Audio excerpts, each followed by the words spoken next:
Hello everyone, welcome to my channel. आज हम पढ़ेंगे IUCN classification of organisms on the basis of degree of threat and conservation priority. यानी IUCN ने different organisms को कौन सी कैटेगरी में डिवाइड किया है ऑन the basis of degree of threat and conservation प्रायोरिटी। और साथ ही साथ हम पढ़ेंगे कंसेप्ट ऑफ थ्रेटन्ड स्पीशीज के बारे में। सबसे पहले हम बात करें IUCN की, तो IUCN stands for international union for conservation of nature and natural resources, जो कि एस्टैब्लिश हुआ था 1948 में। और सबसे पहले रेड लिस्ट डाटा जो पब्लिश किया था IUCN ने, वो किया था 1964 में। और इसमें मोर देन 140 मेंबर कंट्रीज हैं जो IUCN के साथ जुड़ी हुई हैं। और साथ ही साथ आपको बता दूं कि मोर देन 1000 गवर्नमेंटल ऑर्गेनाइजेशंस और नॉन गवर्नमेंटल ऑर्गेनाइजेशंस जो हैं वो IUCN के साथ काम करती हैं। और IUCN का मेजर ऑब्जेक्टिव क्या है, किस काम के लिए IUCN बना है, वो है कि ये जो IUCN है वो सबसे पहली बात, ये जो IUCN है वो डिफरेंट ऑर्गेनिजम्स के कंजर्वेशन स्टेटस के बारे में इंफॉर्मेशन देता है। यानी किस ऑर्गेनिज्म को कितनी लेवल ऑफ कंजर्वेशन चाहिए, कितनी प्रोटेक्शन चाहिए, उसके बारे में इंफॉर्मेशन देता है। साथ ही साथ ये जो IUCN है वो ग्लोबल लेवल पे प्रेजेंट जो स्पीशीज और सब स्पीशीज हैं उनके बारे में साइंटिफिक डाटा प्रोवाइड करता है। और साथ ही साथ उन फैक्टर्स के बारे में बताता है, लोगों को उन फैक्टर्स के बारे में अवेयर करता है जिनकी वजह से बायोडाइवर्सिटी लॉस हो रहा है। और साथ ही साथ एक एज अ इंफॉर्मेशन प्रोवाइड करता है डिफरेंट ऑर्गेनाइजेशन को, ताकि वो बायोडाइवर्सिटी के कंजर्वेशन के लिए जो है अप्रोप्रिएट एक्शंस ले सकें।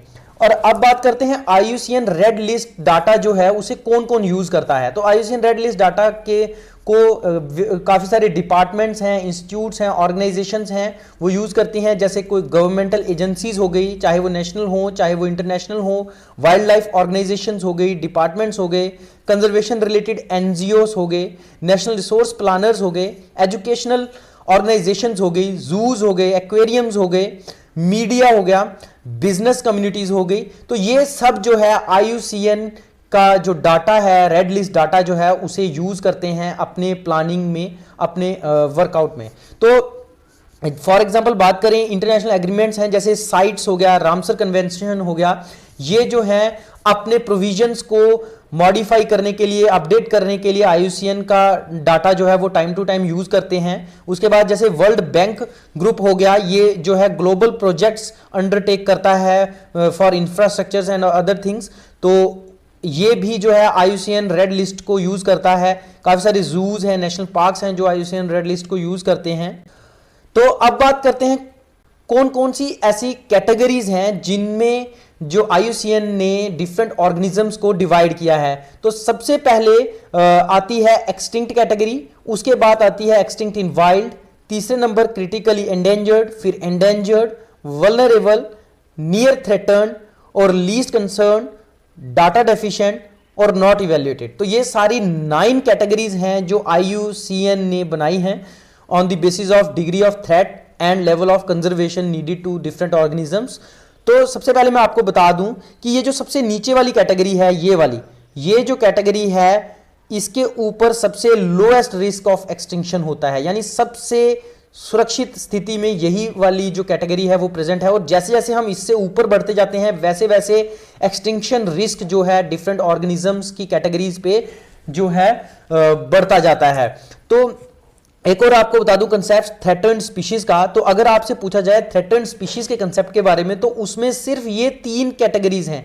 ये जो 3 कैटेगरीज हैं, क्रिटिकली एंडेंजर्ड और वल्नरेबल, ये तीनों कैटेगरीज जो हैं थ्रेटन्ड कैटेगरीज की लिस्ट में आती हैं। तो अगर आपसे थ्रेटन्ड कैटेगरीज के बारे में पूछा जाए तो आपने सिर्फ इन्हीं 3 कैटेगरीज के बारे में जो है एक्सप्लेन करना है। बात करते हैं क्राइटेरिया की, जिसके बेसिस पर किसी भी ऑर्गेनिज्म को थ्रेटन्ड की कैटेगरी में रखा जाता है। यानी इन तीनों कैटेगरीज में कब किस ऑर्गेनिज्म को रखना है वो डिफाइन करता है इस क्राइटेरिया। ये क्राइटेरिया जो है डिफाइन करता है कि किस बेसिस पे हमने ऑर्गेनिज्म को इन कैटेगरीज में डिवाइड करना है। तो क्राइटेरिया की बात करें तो सबसे पहले आता है पॉपुलेशन रिडक्शन। तो किस रेट पर, अगर किसी इसमें देखा जाता है कि किस रेट से जो है पॉपुलेशन किसी भी ऑर्गेनिज्म की जो है वो डिक्लाइन हो रही है, उसे देखकर जो है क्रिटिकली एंडेंजर्ड या एंडेंजर्ड या वल्नरेबल कैटेगरी में किसी भी ऑर्गेनिज्म को रखा जाता है। साथ ही साथ उसकी ज्योग्राफिकल रेंज देखी जाती है कि कितने एरिया तक ये ऑर्गेनिज्म जो है डिस्ट्रीब्यूटेड है। साथ ही साथ पॉपुलेशन देखी जाती है, वेदर क्या उसकी पॉपुलेशन स्मॉल है या लार्ज है या डिक्लाइन हो रही है। अगर डिक्लाइन हो रही है तो किस रेट से डिक्लाइन हो रही है, ये सब देखा जाता है। और साथ ही साथ देखा जाता है कि क्या किसी ऑर्गेनिज्म की जो पॉपुलेशन है वो नेचुरली स्मॉल है या किसी रीजन की वजह से पॉपुलेशन स्मॉल है। साथ ही साथ देखा जाता है एक्सटिंक्शन रिस्क देखा जाता है, एक्सटिंक्शन रिस्क की प्रोबेबिलिटी देखी जाती है, यानी क्या कोई ऑर्गेनिज्म लो रिस्क पे है या हाई रिस्क ऑफ एक्सटिंक्शन पे है। ये सब चीजें देखकर उसके बाद जो है इन कैटेगरीज में किसी भी ऑर्गेनिज्म को रखा जाता है। तो अब बात करते हैं इन कैटेगरीज के बारे में डिटेल में। तो सबसे पहले कैटेगरी आती है एक्सटिंक्ट स्पीशीज की। वो ऑर्गेनिजम्स एक्सटिंक्ट स्पीशीज में आते हैं जो इस अर्थ पर बिल्कुल खत्म हो चुके हैं, जिनका लास्ट इंडिविजुअल भी मर चुका है और कोई भी किसी भी जगह, पूरे वर्ल्ड में किसी भी जगह वो इंडिविजुअल नहीं पाया जाता है। और साथ ही साथ बहुत ज्यादा एग्जॉस्टिव सर्चिस के बाद भी उस ऑर्गेनिज्म को अर्थ पर कहीं पे भी रिकॉर्ड या डिटेक्ट नहीं किया गया है। ऐसी इस कंडीशन में उस ऑर्गेनिज्म को एक्सटिंक्ट की कैटेगरी में रखा जाता है। तो फॉर एग्जांपल हम बात करें एक्सटिंक्ट कैटेगरीज की, एक्सटिंक्ट स्पीशीज की, तो वो है इंडियन चीता, जो डिजर्टिफिकेशन और पेस्टिसाइड्स के नेगेटिव इफेक्ट की वजह से खत्म हो चुका है। चाइनीज पैडल फिश है, द डोडो जो मॉरिशस आइलैंड में मिलता था। उसके बाद थाइलासीन, जिसको टेस्मेनियन वुल्फ या टेस्मेनियन टाइगर के नाम से भी जाना जाता था। तो ये ऑर्गेनिजम्स जो हैं एक्सटिंक्ट हो चुके हैं। आपको एक चीज बता दूं इन्फॉर्मेशन के लिए, ये जो इंडियन चीता है ये इंडिया में भी पाया जाता था, लेकिन अब इंडिया में ये पूरी तरह से खत्म हो चुका है, विलुप्त हो चुका है और ये सिर्फ अब ईरान में पाया जाता है। लेकिन फिर भी आप पूछोगे कि इसको फिर एक्सटिंक्ट में क्यों रखा गया है, तो इसकी मैं बात करूं तो ये इंडिया में एक्सटिंक्ट हो चुका है। यानी इंडिया में जो किसी पर्टिकुलर रीजन में जो कोई ऑर्गेनिज्म एक्सटिंक्ट हो जाए, उसे हम जो है लोकली एक्सटिंक्ट की कैटेगरी में रखते हैं। यानी किस कैटेगरी में? लोकली एक्सटिंक्ट कैटेगरी में उस ऑर्गेनिज्म को हम रखते हैं। तो ये इंडियन चीता जो है वो है लोकली एक्सटिंक्ट कैटेगरी में। उसके बाद दूसरी कैटेगरी की बात करें तो एक्सटिंक्ट इन वाइल्ड आता है। तो एक्सटिंक्ट इन वाइल्ड का आप नाम से ही समझ सकते हैं, वाइल्ड यानी नेचुरल हैबिटेट, यानी अगर कोई ऑर्गेनिज्म जंगल में पाया जाता है तो वो अब उधर जंगल में पूरे वर्ल्ड में कहीं पे भी नहीं पाया जाएगा। तो ऐसे ऑर्गेनिज्म जो अपने नेचुरल हैबिटेट में नहीं पाए जाते, क्यों नहीं पाए जाते? क्योंकि उनका जो हैबिटेट लॉस इतना ज्यादा हो चुका है कि उनकी पॉपुलेशन बहुत ज्यादा कम हो गई है और अब उन्हें बचाने के लिए ह्यूमन कंट्रोल्ड कंडीशन में रखा जाता है, यानी कल्टीवेशन में या कैप्टिविटी में उन ऑर्गेनिजम्स को रखा जाता है और वो इंडिविजुअल्स जो हैं नेचुरल हैबिटेट्स में कहीं पे भी नहीं पाए जाते हैं। तो ऐसे ऑर्गेनिजम्स को एक्सटिंक्ट इन वाइल्ड की कैटेगरी में रखा जाता है। तो एक्सटिंक्ट इन वाइल्ड कैटेगरी के ऑर्गेनिजम्स की एग्जांपल्स की बात करें तो पेनामेनियन गोल्डन फ्रॉग हो गया, एंजल्स ट्रम्पेट हो गया, ये एक फ्लावर है, बटरफ्लाई स्प्लिट फिन है, उसके बाद गिंको है। तो ये सब ऑर्गेनिजम्स जो हैं ये कैप्टिविटी में पाए जाते हैं और ये नेचुरल हैबिटेट में नहीं पाए जाते हैं। तो ऐसे ऑर्गेनिज्म को हम एक्सटिंक्ट इन वाइल्ड की कैटेगरी में रखते हैं। तो बात करें एक्सटिंक्ट कैटेगरी प्लस एक्सटिंक्ट इन वाइल्ड कैटेगरी, ये दोनों मिलकर इनको हम एक ही कैटेगरी में भी रखते हैं, जिसे हम कहते हैं ग्लोबली एक्सटिंक्ट कैटेगरी। अब बात करते हैं थर्ड कैटेगरी की, यह है क्रिटिकली एंडेंजर्ड कैटेगरी। तो क्रिटिकली एंडेंजर्ड कैटेगरी में ऐसे ऑर्गेनिजम्स आते हैं जिनके ऊपर एक्सटिंक्ट होने का एक्सट्रीमली वेरी हाई रिस्क होता है, यानी बहुत ज्यादा खतरा है इनके विलुप्त होने का नियर फ्यूचर में। अगर इनका प्रेजेंट डिक्लाइन चलता रहा तो ये ऑर्गेनिज्म बहुत ही जल्दी एक्सटिंक्ट हो जाएंगे। उसके बाद हम बात करते हैं क्राइटेरिया की, यानी किस क्राइटेरिया के बेसिस पर किसी भी ऑर्गेनिज्म को क्रिटिकली एंडेंजर्ड की कैटेगरी में रखा जाता है। तो सबसे पहले अगर किसी भी ऑर्गेनिज्म की पॉपुलेशन जो है वो लास्ट के पिछले 10 साल में 90% से भी कम हो गई हो, ऐसे ऑर्गेनिज्म को क्रिटिकली एंडेंजर्ड की कैटेगरी में रखा जाता है। और बात करें पॉपुलेशन की, तो अगर किसी ऑर्गेनिज्म के 50 मैच्योर इंडिविजुअल से भी कम इंडिविजुअल रह गए हैं अर्थ पे, तो उस ऑर्गेनिज्म को भी क्रिटिकली एंडेंजर्ड कैटेगरी में रखा जाएगा। और प्रोबेबिलिटी ऑफ एक्सटिंक्शन की बात करें तो क्रिटिकली एंडेंजर्ड कैटेगरी में जो भी ऑर्गेनिज्म है उनकी एक्सटिंक्ट होने की प्रोबेबिलिटी आने वाले 10 साल में 50% होगी। और बात करते हैं अब क्रिटिकली एंडेंजर्ड ऑर्गेनिजम्स के एक्सटेंट ऑफ अकरेंस और एरिया ऑफ ऑक्यूपेंसी की। तो सबसे पहले मैं आपको बता दूं, एक्सटेंट ऑफ अकरेंस वो एरिया होता है, मैक्सिमम एरिया जिस एरिया में कोई ऑर्गेनिज्म हमें दिखाई दे सकता है उसे हम एक्सटेंट ऑफ अकरेंस कहते हैं। और साथ ही साथ वो आपको जैसे मैंने बता दिया कि मैक्सिमम एरिया जिस एरिया में जितने मैक्सिमम एरिया में कोई ऑर्गेनिज्म अगर देखने को मिल सकता है उसे हम एक्सटेंट ऑफ अकरेंस कहते हैं। और एक मिनिमम एरिया होता है जहां पर ऑर्गेनिज्म हमें मिलता ही मिलता है, ऐसे एरिया को हम एरिया ऑफ ऑक्यूपेंसी कहते हैं। तो एक्सटेंट ऑफ अकरेंस हो गया मैक्सिमम एरिया और एरिया ऑफ ऑक्यूपेंसी हो गया मिनिमम एरिया जिसमें ये कोई ऑर्गेनिज्म पाया जाता है। तो क्रिटिकली एंडेंजर्ड ऑर्गेनिजम्स का एक्सटेंट ऑफ अकरेंस होगा 100 किलोमीटर स्क्वायर और एरिया ऑफ ऑक्यूपेंसी होगा 10 किलोमीटर स्क्वायर। अब बात करते हैं examples of critically endangered organisms की। तो क्रिटिकली एंडेंजर्ड ऑर्गेनिजम्स में पिग्मी हॉग आता है जिसका साइंटिफिक नेम है पोर्क्यूला सिल्वेनिया। अंडमान व्हाइट टूथ श्रीव है जिसका कॉर्सिड्यूरा अंडमेंसिस जो है साइंटिफिक नेम है। और जैसे कोंडेना रैट हो गया, मालाबार सिवेट हो गया और सुमात्रन राइनो हो गया। तो ऐसे ऑर्गेनिजम्स जो हैं ये आते हैं क्रिटिकली एंडेंजर्ड कैटेगरी में। अब बात करते हैं एंडेंजर्ड स्पीशीज की, यानी कौन से ऑर्गेनिजम्स को एंडेंजर्ड स्पीशीज की कैटेगरी में रखा जाएगा। तो ये वो ऑर्गेनिजम्स होते हैं जिनके ऊपर एक्सटिंक्ट होने का बहुत ज्यादा खतरा होता है। याद रखिए जो हमने पीछे पढ़ा है क्रिटिकली एंडेंजर्ड स्पीशीज, उनके ऊपर एक्सटिंक्ट होने का खतरा एक्सट्रीमली हाई है। क्या है? Extremely high.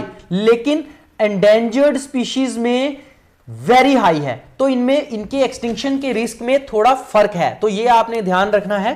तो अब बात करते हैं क्राइटेरिया का, किस क्राइटेरिया के बेसिस पर एंडेंजर्ड स्पीशीज को जो है डेजिग्नेट किया जाता है। तो सबसे पहले बात करें किसी भी ऑर्गेनिज्म की अगर पिछले 10 साल में 70% पॉपुलेशन जो है वो कम हो गई है, ऐसे ऑर्गेनिज्म को हम एंडेंजर्ड स्पीशीज की कैटेगरी में रखते हैं। और अगर किसी भी ऑर्गेनिज्म के 250 मैच्योर इंडिविजुअल्स से भी कम मैच्योर इंडिविजुअल्स बचे हैं, उस ऑर्गेनिज्म को हम एंडेंजर्ड स्पीशीज की कैटेगरी में रखते हैं।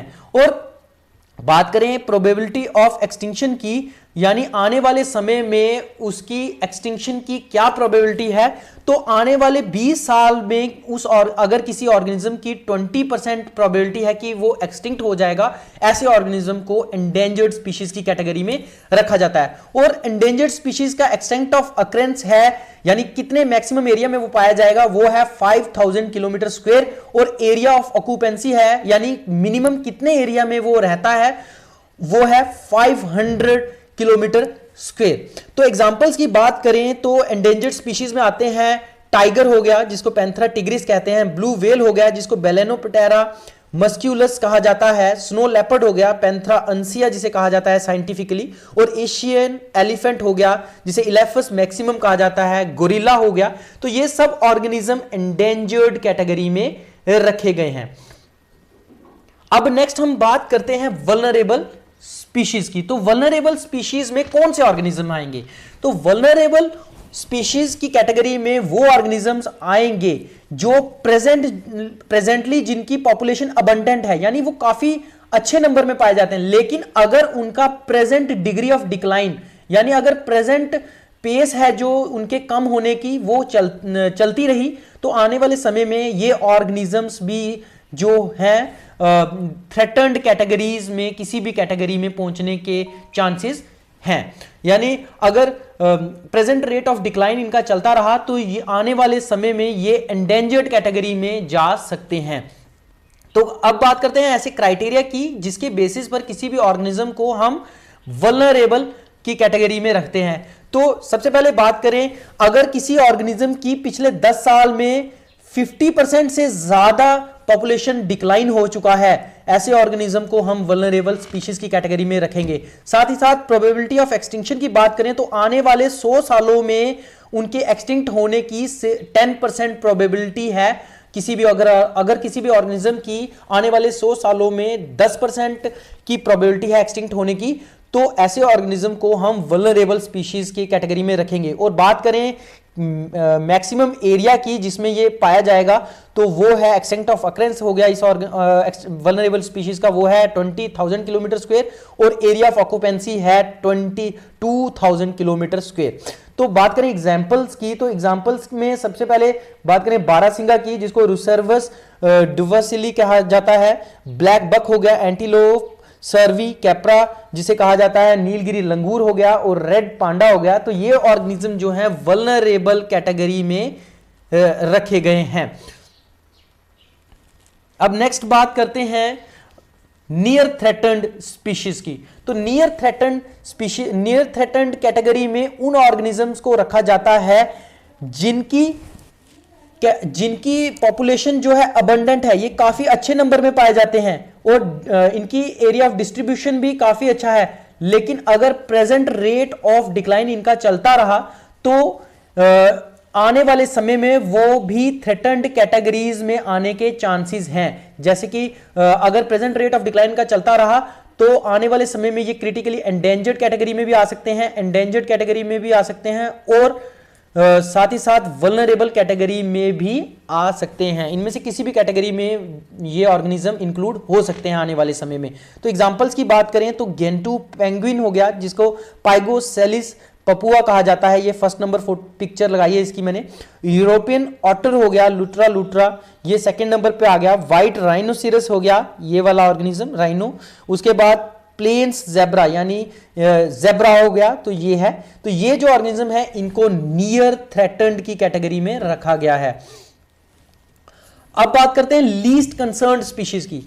तो वो ऑर्गेनिज्म जो काफी वाइड स्प्रेड है एनवायरनमेंट में, साथ ही साथ इनकी पॉपुलेशन भी काफी अबंडेंट है, ऐसे ऑर्गेनिजम्स को लीस्ट कंसर्न्ड स्पीशीज में रखा जाएगा। साथ ही साथ इनको इवेल्युएट भी किया गया है, इनकी पॉपुलेशन को इवेल्युएट भी किया गया, इनके बारे में इंफॉर्मेशन इकट्ठी की गई है, लेकिन ये किसी भी थ्रेटन्ड कैटेगरी में यानी क्रिटिकल, ना तो ये क्रिटिकल एंडेंजर्ड में फॉल करते हैं, ना ये एंडेंजर्ड में फॉल करते हैं, और ना ही ये वल्नरेबल में फॉल करते हैं, और ना ही नियर थ्रेटन्ड कैटेगरी में फॉल करते हैं। ऐसे ऑर्गेनिज्म को हम लीस्ट कंसर्न्ड स्पीशीज की कैटेगरी में रखते हैं। तो एग्जांपल्स की बात करें तो red tell tin foil barb हो गया, रेटिकुलेटेड पाइथन हो गया, रॉग लिप कार्डिनल फिश हो गया, स्मॉल सी स्नेल हो गया। तो ये सब एग्जांपल्स हैं लीस्ट कंसर्न्ड एनिमल्स या एनिमल्स की। तो अब बात करते हैं डाटा डेफिशिएंट की।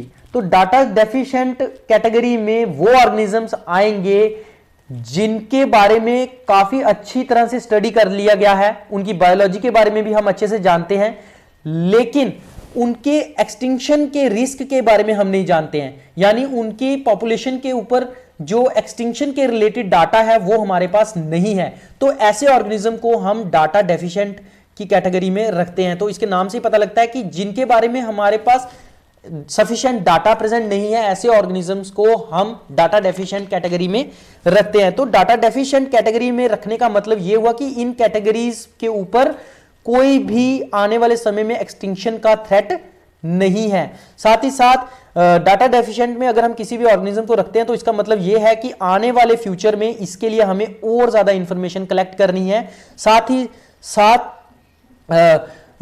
फ्यूचर रिसर्च की भी इन ऑर्गेनिजम्स पे बहुत ज्यादा जरूरत है। तो एग्जांपल्स की बात करें तो एग्जांपल्स में आते हैं मल्टीबार सर्जन फिश, जिसको अकैरंथस पॉलीजोना जिसका साइंटिफिक नेम है, क्ले कोन हो गया, ब्रॉड क्लब कटल फिश हो गया। तो ये ऑर्गेनिज्म हैं जो डाटा डेफिशिएंट की कैटेगरी के एग्जांपल में आते हैं।